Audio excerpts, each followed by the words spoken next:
On connaît enfin les adjoints et surtout leurs délégations. Nous connaissions déjà les 33 adjoints. Voici quelques-uns d'entre eux avec leurs délégations désormais officielles. On retrouve Amine Kessassi à la jeunesse, à la citoyenneté, à l'engagement. Audrey Garino au logement. Joël Canicave, lui, reste aux finances. Michel Rubirola quitte la santé pour les relations internationales et le bien-être.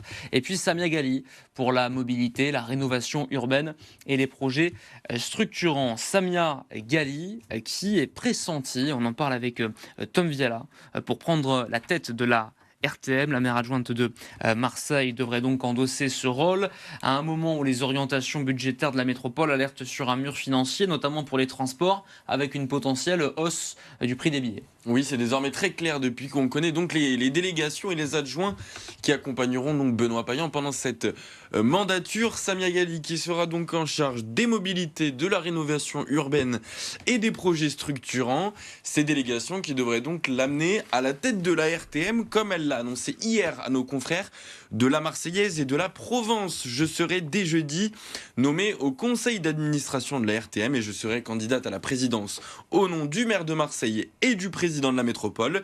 Ils m'ont dit, je cite, que j'étais une des personnalités les plus à même de s'en occuper. Le travail ne me fait pas peur, j'ai la tête sur les épaules. Voilà pour Samia Ghali qui est déjà maire adjointe depuis 2020 et qui retourne donc sur un sujet qui, je cite, lui est très cher. Et il est sur la base surtout d'une promesse tenue par le nouveau président de la métropole, Nicolas Isnard. Elle a été faite au maire de Marseille, Benoît Payan, c'est-à-dire de confier la RTM à un élu marseillais, alors que les transports dans toute la métropole ont été confiés au maire d'Hiver Gauche de Miramas, Frédéric Vigourou, et la nomination de Samia Ghali, eh bien, elle devrait être effective lors du conseil métropolitain ce jeudi après-midi. Tom Viala, qu'est-ce qu'on peut attendre de la nomination de Samia Ghali? Qu'est-ce que ça dit notamment sur les orientations, les priorités? Parce que les sujets, ils sont nombreux. Ouais, les sujets sont nombreux et les dossiers aussi, il n'en manque pas, rien que dans son secteur. La prolongation du tramway T2 jusqu'à la Castellane est dans le viseur. Elle s'était battue pendant toute sa campagne pour la desserte des quartiers nord à travers des navettes et des bus en soirée.